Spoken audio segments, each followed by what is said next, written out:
الحمدللہ الحمدللہ رب العالمین الصلاۃ والسلام علی رسولہ الکریم فاعوذ باللہ من الشیطان الرجیم بسم اللہ الرحمن الرحیم۔ سورہ آل عمران کی آیت 175 کا ہم مطالعہ کر رہے ہیں۔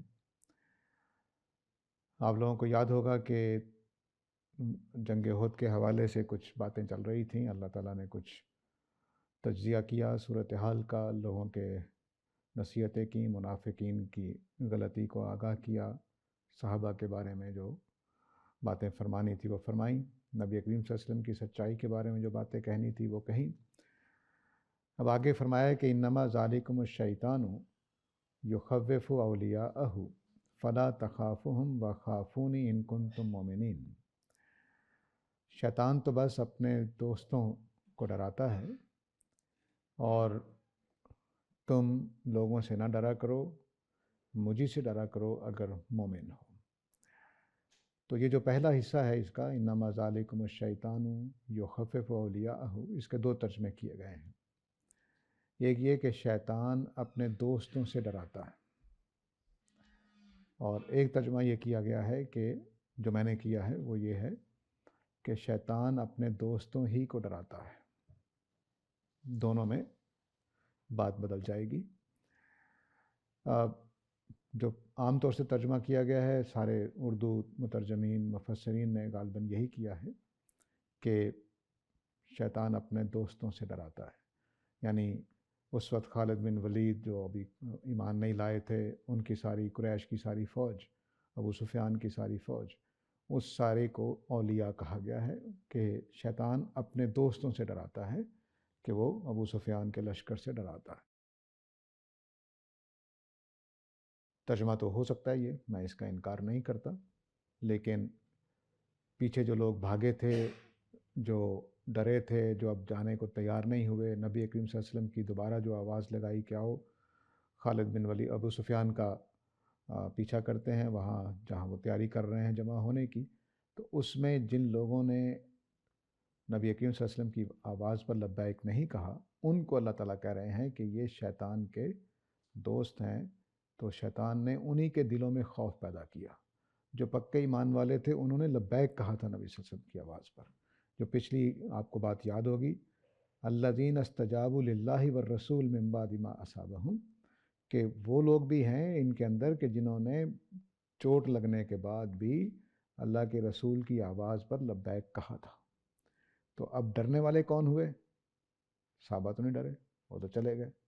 تو اس کا بتا رہے ہیں اللہ تعالیٰ کہ شیطان صرف اپنے دوستوں ہی کو ڈراتا ہے، جو اس کے دوستی کو قبول کرتے ہیں انہی کو ڈراتا ہے۔ یہ مضمون دوسری جگہ بھی بیان ہوا ہے کہ اللہ تعالیٰ نے بتایا کہ شیاطین اپنے دوستوں ہی کے پاس آتے ہیں۔ اس کا ایک خاص مطلب ہے، اس کو سمجھ لیجئے کہ میں اگر شیطان کی باتوں میں آنا چاہوں گا، اس کی باتوں کو پسند کروں گا، تو تبھی شیطان مجھے گمراہ کر سکے گا، وگرنہ نہیں۔ اس بات کو اللہ تعالیٰ یہاں بیان کر رہے ہیں۔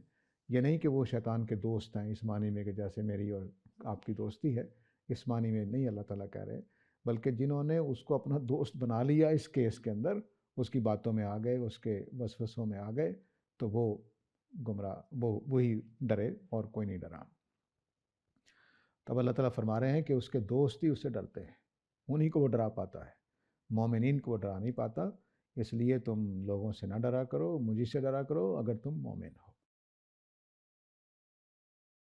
تو یہ اب مضمون جو ہے یہ اللہ تعالیٰ نے ایک پہلو سے جو مکمل کر دیا ہے کہ احد میں جو واقعات ہوئے اس میں جو سوالات اٹھے، جو اعتراضات اٹھے، ان سب کا جواب اللہ تعالیٰ نے دیا، اور اپنے اس کام کو جو ہوا احد کے میدان میں جو 70 صحابہ شہید ہوئے، اس کی وجہ بھی بتا دی کہ وہ کیوں ہونا ضروری تھا وہ، اور اگر ہوا ہے تو ان کو کیا ہوا ہے۔ وہ تو اللہ کے پاس چلے گئے، کھا پی رہے ہیں، خوش ہیں، خرم ہیں، اور جو یہاں رہ گئے ہیں ان کی صورتحال یہ ہے کہ وہ رات کو سو نہیں سکے، ڈرتے رہے، تو وہ بہتر ہوئے کہ یہ بہتر ہوئے۔ تو یہ ساری باتیں اللہ تعالیٰ نے بتا دی۔ اب آگے ایک دوسرا مضمون اسی حوالے سے شروع ہو رہا ہے کہ اب جو ان سوالات کے اندر ایک سوال تھا، اور وہ کسی نیک سے نیک آدمی کے دل میں پیدا ہو سکتا ہے کہ آخر ابو سفیان اور خالد بن ولید کو ایسا موقع کیوں مل رہا ہے کہ وہ فوجیں اکٹھی کر لیتے ہیں، کیونکہ یہ بھی بتایا جاتا ہے کہ احد کے میدان میں خالد بن ولید نے نبی کریم صلی اللہ علیہ وسلم کو جاتے ہوئے کہا کہ اگلے سال بدر میں ملیں گے اسی دن، ٹھیک ہے؟ تو نبی صلی اللہ علیہ وسلم نے کہا کہ انشاءاللہ ملیں گے۔ اب وہ سال آ گیا، تو نبی کریم صلی اللہ علیہ وسلم نے تیاری شروع کر دی۔ اب خالد بن ولید اور ابو سفیان نے بھی تیاری شروع کی، لیکن ان کو لگا کہ ذرا ڈر گئے کچھ، تو انہوں نے لوگ بھیجے کہ مدینہ میں جا کر فضا پیدا کریں، جنگ نہ کی جائے، یہ کسی کو 100 اونٹ دینے کا وعدہ کیا، کسی کو کچھ، 10 اونٹ، 100 نہیں، 10 اونٹ دینے کا وعدہ کیا، کسی کو کچھ۔ تو وہ آئے، آ کے مدینہ میں فضا بنائی، لیکن نبی کریم صلی اللہ علیہ وسلم نے کہا کہ میں تو اکیلا بھی نکلوں گا تو جاؤں گا، میں نے وعدہ کر رکھا، ٹھیک ہے؟ تو بہرحال 1500 کے قریب صحابہ تیار ہو گئے، نکلے۔ تو جب ابو سفیان وغیرہ کو، خالد بن ولید کو کہنا چاہیے، جب خبر پہنچی کہ وہ تو نکل آئے ہیں، تو پھر یہ واپس چلے گئے اپنے ساتھیوں کو یہ کہہ کر کہ یہ آج کا دن اچھا نہیں ہے، ہم اگلے سال جنگ کریں گے۔ تو اب یہ جو تھا، اس ساری باتوں کے اوپر، یا خود احد میں جو کچھ ہوا، یا احد کے بعد جو واقعات ہوئے کہ وہ اکٹھے ہوئے واپس آنے کے لیے، تو وہ جو کفر کے اندر جو ان کی کوششیں تھیں، ان کے جو اقدامات تھے، ان کی پلاننگز تھیں، بعض کامیاب ہو جاتی تھیں، بعض ناکام رہتی تھیں، اس کے بارے میں ایک خیال دل میں آتا ہے کہ اللہ تعالیٰ ان کو یہ کیوں موقع دے رہے ہیں ایسا کرنے کا، کہ بس رسول ہے اللہ کا اور اس کے صحابہ ہیں، تو بس معاملہ ختم کر دینا چاہیے۔ یہ کیا بات ہوئی کہ وہ اپنی جو طاقت استعمال کرنے کا موقع مل جاتا ہے، وہ آ جاتے ہیں، فوجیں بھی ان کے ساتھ، لوگ بھی ان کے ساتھ مل جاتے ہیں، لوگ ہی اکٹھے نہ ہوں کہ اللہ تعالیٰ دلوں میں بات ڈال دے، اس بات کو اب لیا ہے۔ فرمایا وَلَا يَحْزُنْكَ الَّذِينَ يُسَارِعُونَ فِي الْكُفْرِ، جو لوگ کفر میں جد و جہد کر رہے ہیں، تیزی دکھا رہے ہیں، ان کی یہ تیزی آپ کو دکھی نہ کرے، آپ کو رنج نہ پہنچائے۔ اِنَّهُمْ لَن يَضُرُّوا اللَّهَ شَيْئًا، یہ اللہ کو تو کوئی نقصان نہیں پہنچا سکتے، لیکن یرید اللہ ان لا یجعل لہم حظًا فی الآخرہ، لیکن اللہ تعالیٰ چاہتے ہیں کہ ان کافروں کا آخرت میں کوئی حصہ نہ رہے۔ وَلَهُمْ عَذَابٌ عَظِيمٌ، اور ان کو پوری بڑی سزا ملے۔ یہ اب اس کی حکمت بتائی کہ میں ان کافروں کو ان کوششوں کا موقع کیوں دے رہا۔ تو اب یہ جو چیز ہے، یہ ظاہر ہے کہ اللہ تعالیٰ کے، میں نے بتایا کہ احد کی اس جنگ میں جتنی باتیں اللہ تعالیٰ نے کہی ہیں، وہ بہت ہی اللہ تعالیٰ کے معاملات کو سمجھنے میں معاون ہے کہ اللہ تعالیٰ دنیا میں معاملات کیسے کرتے ہیں۔ تو ہم کئی موقعوں پر پریشان ہو رہے ہوتے ہیں کہ یہ جو لوگ ہیں بری حرکتیں کرتے ہیں، ان کو اللہ تعالیٰ موقع ہی کیوں دیتے ہیں کہ وہ اس طرح کی حرکتیں کریں، اس طرح کے معاملات کریں۔ تو یہ اللہ تعالیٰ کیوں موقع دیتے ہیں؟ اس کو اللہ نے اتنا پیسہ ہی کیوں دے رکھا ہے کہ وہ سر پہ چڑھائی کر رہا ہے؟ اس کو اللہ تعالیٰ نے یہ کیوں دے رکھا ہے؟ اللہ تعالیٰ نے یہ کیوں دے رکھا ہے؟ اس کا یہاں وہ حکمت موجود نہیں ہوتی، لیکن اللہ تعالیٰ بتا رہے ہیں کہ اس طرح کے کاموں کے پیچھے کوئی نہ کوئی حکمت ہوتی ہے۔ یہاں حکمت کیا تھی؟ یہاں یہ تھی کہ وہ اپنا کفر میں پوری طرح کھل کر سامنے آ جائیں۔ انہوں نے جو رسول کے خلاف کرنا ہے وہ کر گزریں، اپنی پوری جدوجہد کرنی ہے تو کر لیں۔ کر کیا رہے ہیں؟ وہ اپنا ہی بیڑا غرق کر رہے ہیں، اپنے ہی آپ کو نقصان پہنچا رہے ہیں، تو ان کے لیے عذاب عظیم ہوگا۔ اب اس سے آپ سمجھ سکتے ہیں کہ ہمارا جو خدا کے بارے میں نظریات ہیں پاکستان کے اندر، وہ بعض اوقات حدود سے تجاوز کیے ہوئے ہوتے ہیں، غلط ہوتے ہیں۔ اللہ تعالیٰ نے جو سزا دینے کا قانون بنا رکھا ہے، اس کے مطابق سزا ہوگی ہی ہوگی۔ اللہ تعالیٰ کو اس معنی میں رحمان نہیں سمجھنا چاہیے کہ وہ مجرموں کو معاف کر دے گا، یہ اس کی رحمت کے خلاف ہے۔ رحمت کے اندر عدل اس کا لازمی حصہ ہے۔ ایسا نہیں ہو سکتا کہ رحمت ہو اور اس میں عدل نہ ہو، ڈاکو بھی خوش ہو اور مظلوم بھی بیچارہ موجود ہو، یہ ہو نہیں سکتا، یہ رحمت کے خلاف ہے۔ تو اس لیے یہ تو واضح بات ہے کہ کافر کو، اللہ کے دشمن کو، رسول کے دشمن کو، دین کے دشمن کو، انسانوں کے دشمن کو، ان سب کو سزا ملنی۔ یہ ہو نہیں سکتا کہ ان کو سزا نہ ملے۔ تو اس کو یہاں بیان کر دیا کہ پھر اللہ تعالیٰ جب مہلت دینے لگتے ہیں، اس کو مہلت آگے خود اللہ تعالیٰ نے بیان کیا مہلت کے لفظ سے، تو اللہ تعالیٰ ڈھیل دیے جاتے ہیں۔ تو اب ان کو جو کفر میں جد و جہد کی اللہ نے آزادی دے رکھی ہے، تو یہ اس کا ڈھیل کا بیان ہے، گویا وہ آگے چل کر لفظوں میں بھی اللہ تعالیٰ بیان کر دیں گے۔ تو کافر جو کچھ کر رہے ہیں، قریش مکہ جو کچھ کر رہے تھے اپنے کفر کے لیے، وہ اللہ تعالیٰ ڈھیل کی بنیاد پہ ہونے دے رہے تھے تاکہ یہ اپنے آپ کو پوری طرح واضح کر دیں، اپنے کفر کے ساتھ دنیا سے رخصت ہوں تاکہ ان کو اپنے کیے کی سزا مل جائے اور ایک عذاب عظیم ان کو ملے۔ ان الذین اشتروا الکفر بالایمان لن یضروا اللہ شیئا ولہم عذاب علیم۔ بلا شبہ وہ لوگ جنہوں نے کفر کو پسند کیا ہے ایمان کے مقابلے میں، وہ اللہ کو کوئی نقصان نہیں پہنچا سکتے اور ان کے لیے عذاب علیم ہے۔ اسی بات کو دہرایا ہے، لیکن اب وجہ بتائی ہے کہ وہاں تو یسارعون فی الکفر تھا، یہاں یہ وجہ بتائی کہ وہ کفر کو اختیار کر رہے ہیں ایمان کو چھوڑ کر، ان کا جرم بیان کرنے کے لیے۔ یعنی ایک آدمی اپنے ایمان کے ساتھ غلط جگہ پہ کھڑا ہے، وہ پوزیشن اور ہے، اس میں نرمی کا حق بنتا ہے کہ آدمی سمجھ رہا ہے کہ اللہ کا حکم یہی ہے، اللہ کی بات یہی ہے۔ یہ لوگ جو ہیں یہ خدا کا انکار کر کے کفر کے اوپر کھڑے ہیں اور پھر اللہ کا مقابلہ کر رہے ہیں۔ ایک طرف اللہ سامنے آ چکا ہے واضح طور پر، اور ایک طرف یہ کھڑے ہیں۔ اس لیے یہ جملہ اس لیے بیچ میں ڈالا گیا، لن یضر اللہ شیئا، وہ اللہ کو کوئی نقصان نہیں پہنچا سکیں، یعنی اللہ کی دشمنی میں آ گئے۔ تو اب آپ اس سے اندازہ کر سکتے ہیں کہ جرم کس نوعیت کا ہے۔ جرم یہ نہیں ہے کہ وہ کوئی غلط فہمی کا شکار ہیں یا کچھ مسئلہ ہے، نہیں، وہ کھلے طریقے پر خدا کے مقابلے میں آ گئے۔ وَلَهُمْ عَذَابٌ عَلِيمٌ، تو ان کے لیے دردناک عذاب ہے۔ خدا کے جو قوانین ہیں، ان قوانین کے اندر اللہ تعالیٰ کبھی تبدیلی نہیں کرتے۔ جو قوانین سے مطلب مادی قوانین قرآن مجید زیر بحث نہیں لاتا، اس میں اللہ تعالیٰ تبدیلی کرتے رہتے ہیں۔ وہ قوانین جو اللہ تعالیٰ نے اپنے طریقے کے طور پر اختیار کیے ہیں، ان میں سے ایک ہدایت کا اصول ہے کہ ہدایت جو اصول پر پورا اترے گا اس کو ہی ہدایت ملے گی، جتنی اس نے جدوجہد کی اتنی ہی ملے گی۔ اسی طرح جو ایمان کے لیے کوشش کرے گا اس کو ایمان مل جائے گا، جو اس کے لیے کوشش نہیں کرے گا ایمان نہیں ملے گا۔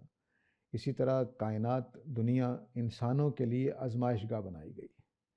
یہ ہر بندے نے جو بھی بالغ ہونے کی عمر کو پہنچا ہے لازماً آزمائش میں سے گزرے گا، یہ پکا اصول ہے۔ کوئی آدمی ایسا نہیں ہے کہ وہ نارمل ہو اور امتحان میں نہ ہو۔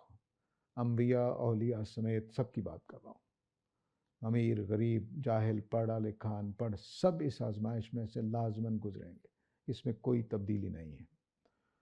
جب تک یہ کائنات قیامت تک قائم ہے تب تک، اور انسان اس کے اندر ہیں، ان کی آزمائش ہوتی رہنی ہے۔ تو یہ جو چند چیزیں ہیں اس میں اللہ تعالیٰ کوئی تبدیلی نہیں کرتے۔ یہ جو اللہ کے اصول ہیں، دنیا کو چلانے کے قوانین جو ہیں ان کی بات کر رہا ہوں۔ دنیا بنانے کے قوانین، اس کو اللہ تعالیٰ نے کبھی اپنا قانون نہیں کہا۔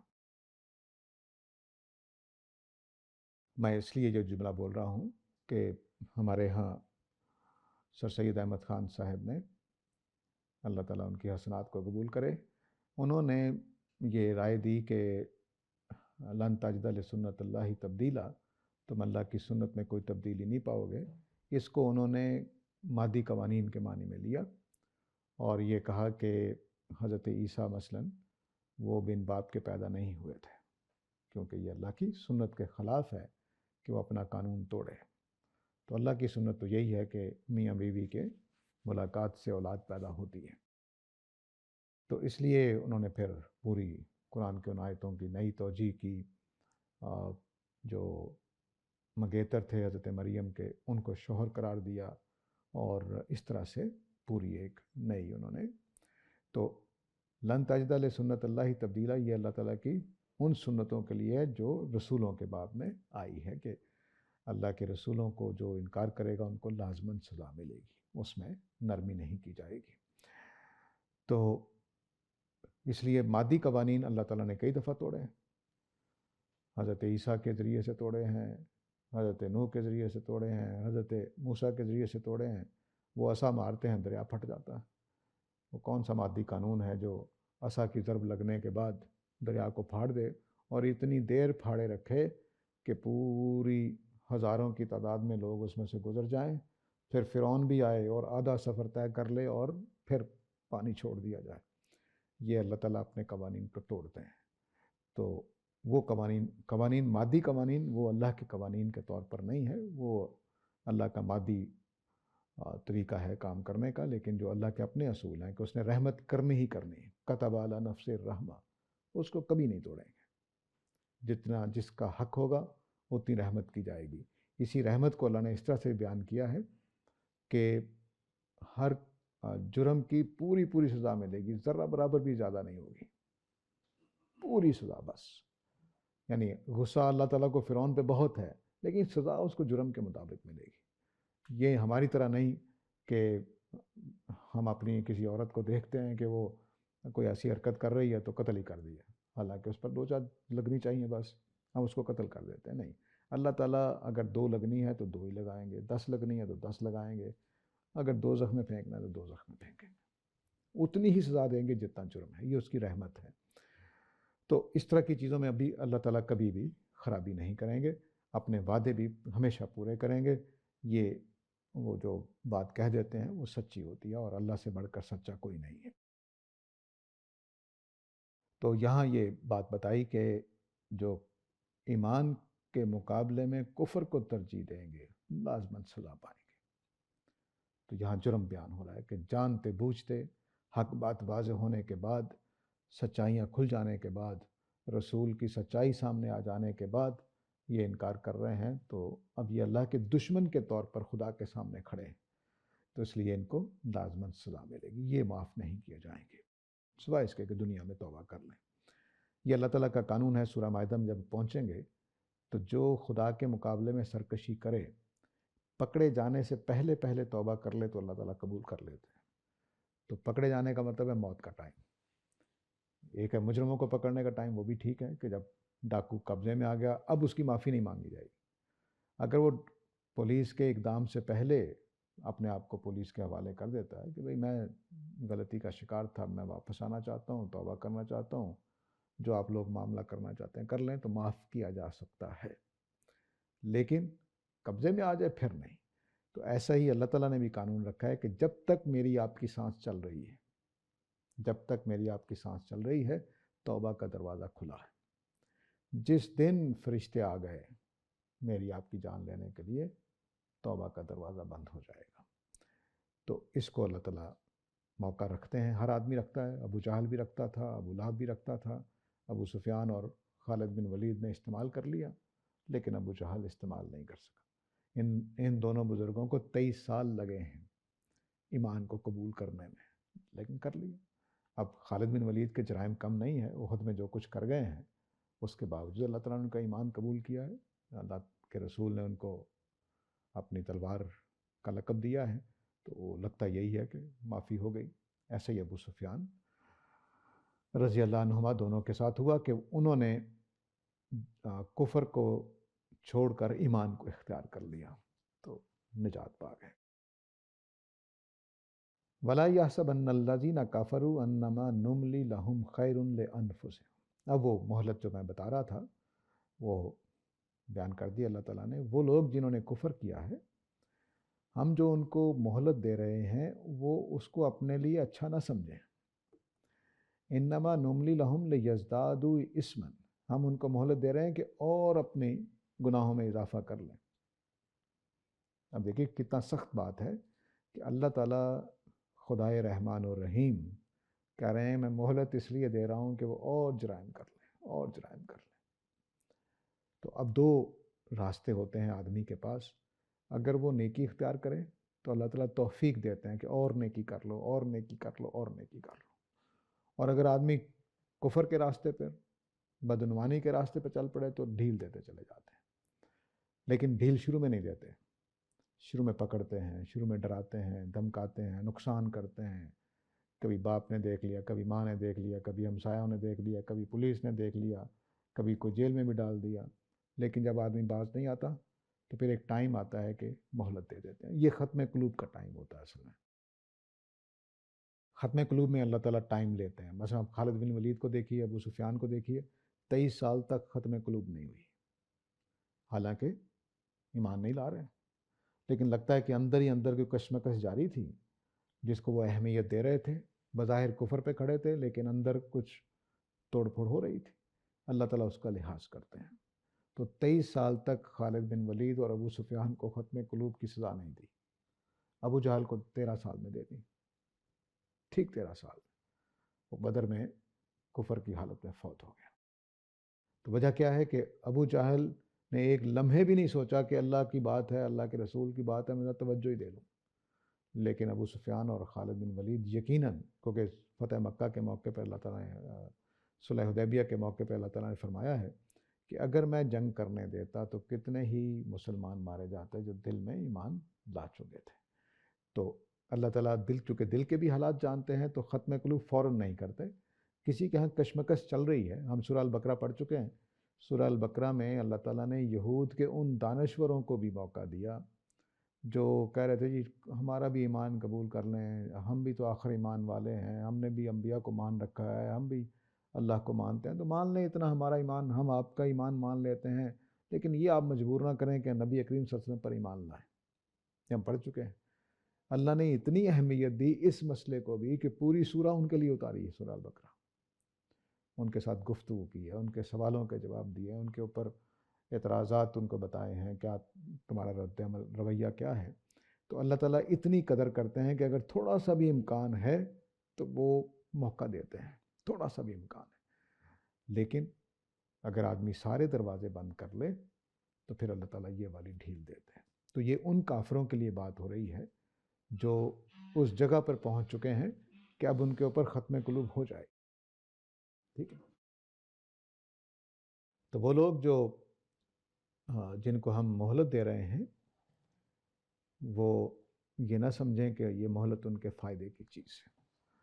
یہ ہم انسانوں کے ہاں بڑی غلط فہمی ہوتی ہے، اچھا میں نے تو وہ کام کر دیا، کچھ بھی نہیں ہوا، وہ سمجھ ہوتا ہے کہ میں ٹھیک ہوں۔ یہ خدا کی اس بنائی ہوئی دنیا میں یہ بڑی غلط فہمی ہوتی ہے کہ میں نے تو اتنا کچھ کیا جی، اللہ تعالیٰ نے کچھ کیا ہی نہیں، میں تو نہیں پکڑا گیا، نہ پولیس آئی نہ کچھ ہوا، بلکہ وہ بعض لوگ تو اتنے جری ہو جاتے ہیں کہ حرام کی کمائی ہوتی ہے اور کہتے ہیں کہ ھذا من فضل ربی، یہ اللہ کا فضل ہے میرے اوپر جی، میں نے اتنا شاندار گھر بنایا ہے۔ تو وہ اس مہلت سے اتنا فائدہ اٹھا رہے ہوتے ہیں، وہ سمجھتے ہیں کہ بس ٹھیک ہے، اللہ کی دنیا اندھیر نگر ہے، جو مرضی کر لیجئے۔ تو اس کو بتا رہے ہیں اللہ تعالیٰ کہ یہ خیال نہ کریں کہ جو میں ان کو مہلت دے رہا ہوں یہ ان کے فائدے کی چیز ہے، فائدے کی چیز نہیں۔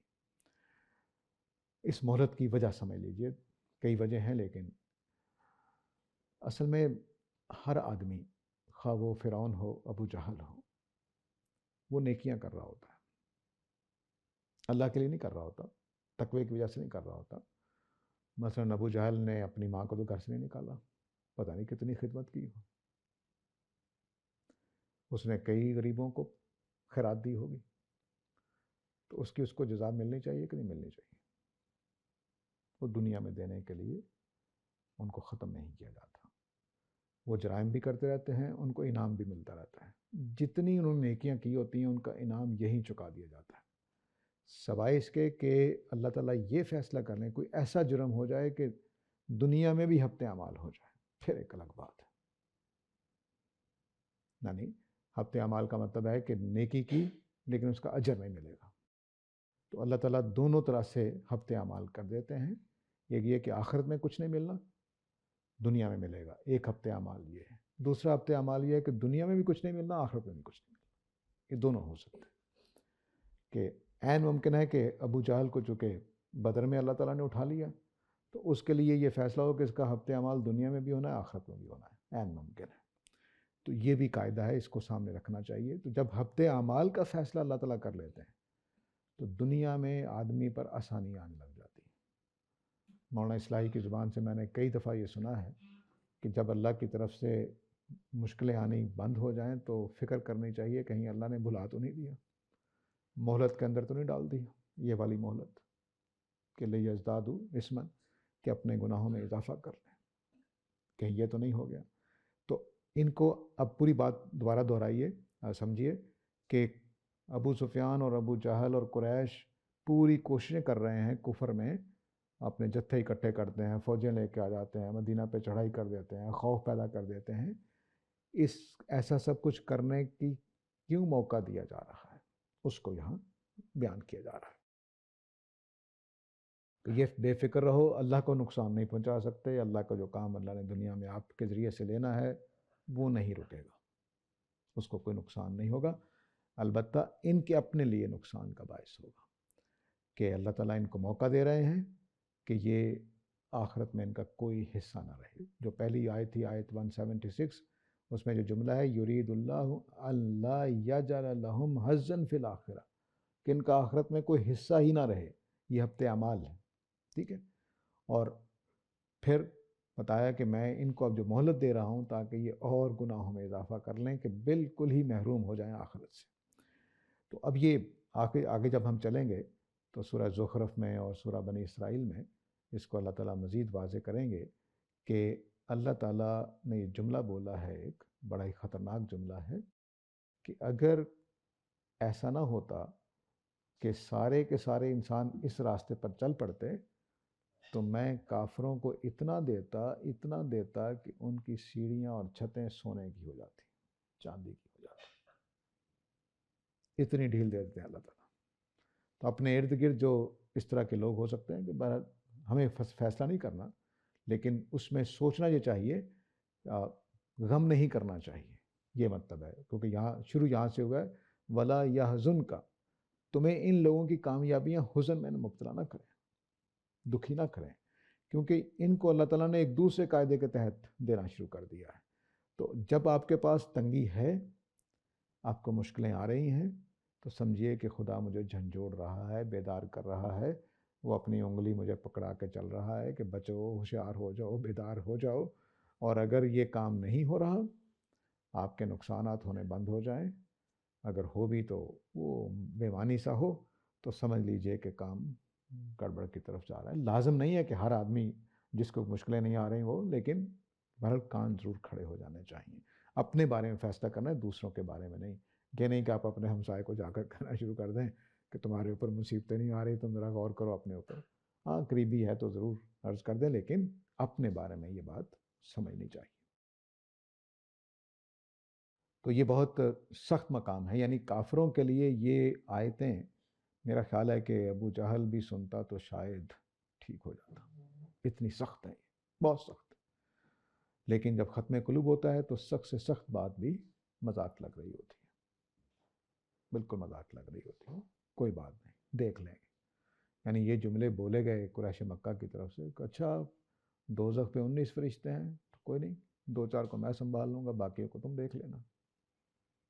آدمی یہاں تک گر جاتا ہے اگر اس کے اندر کا یہ انسان فوت ہو جائے. تو یہ قاعدہ جو ہے یہ بہت اہم ہے، یہ یاد رکھنا چاہیے کہ اللہ تعالیٰ مہلت دیتے ہیں، توفیق دیتے ہیں، اور ادھر شیاطین ہوتے ہیں، ادھر فرشتے ہوتے ہیں توفیق والے قاعدے میں. تو جب آپ نیکی کے راستے پہ چلتے ہیں تو اللہ کی ساری فوجیں آپ کی مدد کے لیے ہوتی ہیں، ساری فوجیں. لیکن یہاں صرف شیطان ہوتا ہے اور مہلت ہوتی ہے، بس. وہی اللہ کی رحمت کے قاعدے کے مطابق. یہ نہیں کہ اب آپ فوجیں کی فوجیں اس کو گناہ پہ ابھار رہی، نہیں. شیطان کے صرف وسوسے، اس سے زیادہ کچھ نہیں. لیکن فرشتے جو ہماری مدد کے لیے آتے ہیں وہ بڑے کام کرتے ہیں. وہ آپ کے تسلی دینا، آپ کو آگے بڑھانا، آپ کو دعائیں دینا، آپ کے لیے خدا کی مدد کے لیے درخواست کرنا، سب کچھ کر رہے ہوتے ہیں. تو جو نیکی پر چلنے والا پروگرام بہت طاقتور ہے، اس میں بہت زیادہ حوصلہ ہے خدا کی طرف سے، بہت زیادہ تعاون ہے خدا کی طرف سے. اس میں توفیق کا لفظ بولا جاتا ہے، یعنی اللہ تعالیٰ موافق حالات پیدا کرتے چلے جاتے ہیں، جذبات کے اندر بھی، احساسات کے اندر بھی. اس کو ہمارے بزرگ تہجد کے بارے میں بڑا اچھا بیان کرتے ہیں کہ تہجد کے لیے اٹھنے کو دل نہیں چاہے گا، لیکن آپ کھڑے ہو کر تلاوت کرنا شروع کر دیں، بس دل لگ جائے گا اس میں. اب آپ لگے گا کہ گھنٹہ پڑھتے رہیں، کوئی فرق نہیں پڑے گا. تو یہ وہ جگہیں ہوتی ہیں جہاں پہ اللہ تعالیٰ کی پھر توفیق آتی ہے. اور یہ یاد رکھیے کہ اللہ کا یہ وعدہ ہے کہ جو خدا کے راستے میں نکلے گا خلوص نیت کے ساتھ اور جتنی محنت کرے گا اس میں لازماً اللہ تعالیٰ ہدایت دیں گے. یہ پکا وعدہ ہے اللہ کا، لازماً ہدایت دیں گے. جہاں وہ جدوجہد چھوڑ دے گا، جہاں وہ اپنے راستے دروازے آنکھ دماغ کے بند کر دے گا، پھر ختم. جب تک وہ لگا رہے گا، کوشش کوشاں رہے گا، تب تک اللہ تعالیٰ اس کا معاملہ کرتے رہیں گے. تو یہ وہ بہت بہت ہی بھاری مقام ہے. یعنی آدمی کو ایسا لگتا ہے کہ جیسے گھبراہٹ ہوتی ہے ان آیتوں کو دیکھ کر کہ اتنی سختی ہے اس قانون کے اندر کہ بس اللہ تعالیٰ کہہ رہے ہیں کہ میں ان کو مہلت دے رہا ہوں تاکہ اور گناہ کر لیں اور گناہ کر لیں اور گناہ کر لیں. وَلَهُمْ عَذَابٌ مُّهِينٌ، ان کے لیے اہانت آمیز عذاب ہوگا. اب یہاں دیکھیے کہ 3 آیتوں میں عذاب کی 3 قسمیں بتائی گئیں، اس پر بھی توجہ دینی چاہیے. قرآن مجید کے اوپر میں پچھلے 25-30 سال سے کام کر رہا ہوں. یہ عجیب کتاب ہے. کسی اینگل سے اس میں داخل ہوں، کسی اینگل سے کہ مجھے یہ چیز تلاش کرنی ہے، وہ آپ کو مل جائے گی. دین کے حوالے سے کہہ رہا ہوں، کوئی ایسا نہیں کہ آپ کو اس میں بندوق منانے کا طریقہ ڈھونڈنے جائیں تو مل جائے گا. اس کے اندر جو مولانا فراہی ایک جملہ بولا کرتے، خیر پرانے لوگ بھی بولتے ہیں کہ قرآن حکمت کا خزانہ ہے. حکمت کا خزانہ ہے. حکمت ہوتی کیا ہے؟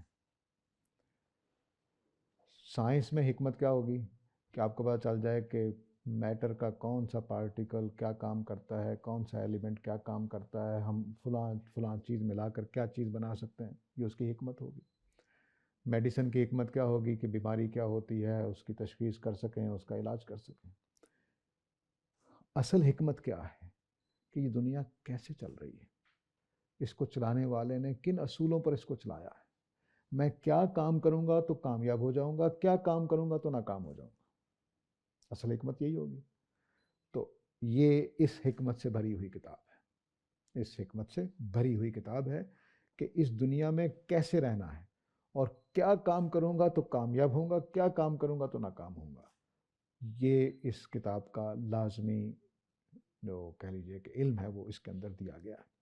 اور پھر اور پہلوؤں سے حکمت، دین کی بنیادیں کیا ہیں، دین کی سچائی کیا ہے، دین ہوتا کیا ہے، دین اپنایا کیوں جائے، دین لینا کہاں سے ہے، دین کو اپنانے کی وجہ ہی آخر کیا ہے، سب سوالوں کے جواب دیتا ہے. تو اس کے اندر دانائی بھری ہوئی ہے، لیکن وہ بھری ہوئی کس طرح سے ہے؟ جس طرح جنگل میں نیوٹریشنز، آکسیجن، کیڑے مکوڑے، پودے پتے، سب کچھ بکھرا ہوا ہے. ایک آیت میں ابھی آپ کو مثلاً ایک پودے میں مثلاً مٹروں کے دانے میں آپ کو پروٹین مل رہی ہے، ساتھ ہی پالک کے اندر آئرن مل رہا ہے، ساتھ ہی کسی گوبھی کے اندر آپ کو اینٹی کیا اسے وہ آکسیڈنٹس مل رہے ہیں. تو آپ کو ایسا نہیں ہوگا کہ بس آپ کو ایک جگہ ڈھیر مل جائے، جیسے سونے کی کان نکل آئی، نمک کی کان نکل آئی، ایسا نہیں. تو یہ کوئی ایک چیپٹر میں ایسا نہیں کرتا. آپ پڑھتے چلے جاتے ہیں، آپ کو یہ آہستہ آہستہ ہر چیزیں دیتا چلا جاتا ہے. تو متوازن غذا جس طرح سے ہوتی ہے کہ آپ 2-4 چیزیں مکس کر کے کھائیں، جس میں پروٹین لینی ہے، کچھ آپ نے سبزیوں میں سے کچھ لینا ہے، کچھ وٹامنز لینے ہیں، کچھ لینا ہے، تو آپ ایک اچھی غذا کیا ہے جس میں ساری چیزیں آپ ملا دیں. قرآن مجید اس طرح کی کتاب ہے کہ یہ ایسے لے کر چلتا ہے اپنے مضامین کو کہ بیچ میں سے نکلتے چلے آتے ہیں، آپ کی ذہن سازی ہوتی چلی جاتی ہے، لیکن انہیں کی جو سوچ کر پڑھتے ہیں. تو یہاں اب اتنی خوبصورتی سے اللہ تعالیٰ نے بتایا ہے کہ یہ کافر یہ نہ سمجھیں کہ میں جو مہلتیں دے رہا ہوں ان کو، یا ان کے ساتھ یہ جو نرمی کر رہا ہوں، یہ کوئی آسان کام ہے، ان کے لیے فائدے کی چیز ہے. نہیں، ہرگز نہیں. تو میں ان کے لیے آخرت میں کوئی حصہ نہیں چھوڑنا چاہتا. اس کا مطلب ہے کہ اس ٹائم تک کچھ کافروں کے اندر ایمان کی کچھ رمق تھی، تو اللہ تعالیٰ کہہ رہے ہیں دیکھتے ہیں کہاں تک جاتے ہیں. تو جو واپس آ جائیں گے ابو سفیان اور خالد بن ولید کی طرح، سو بسم اللہ، ان کے لیے راستہ کھول دیا جائے گا. جو واپس نہیں آئیں گے وہ پھر آگے بڑھتے چلے جائیں گے۔ ہمارا وقت ہو چکا ہے تو چلیے یہاں روک لیتے ہیں۔ وآخر دعوانا الحمدللہ رب العالمین۔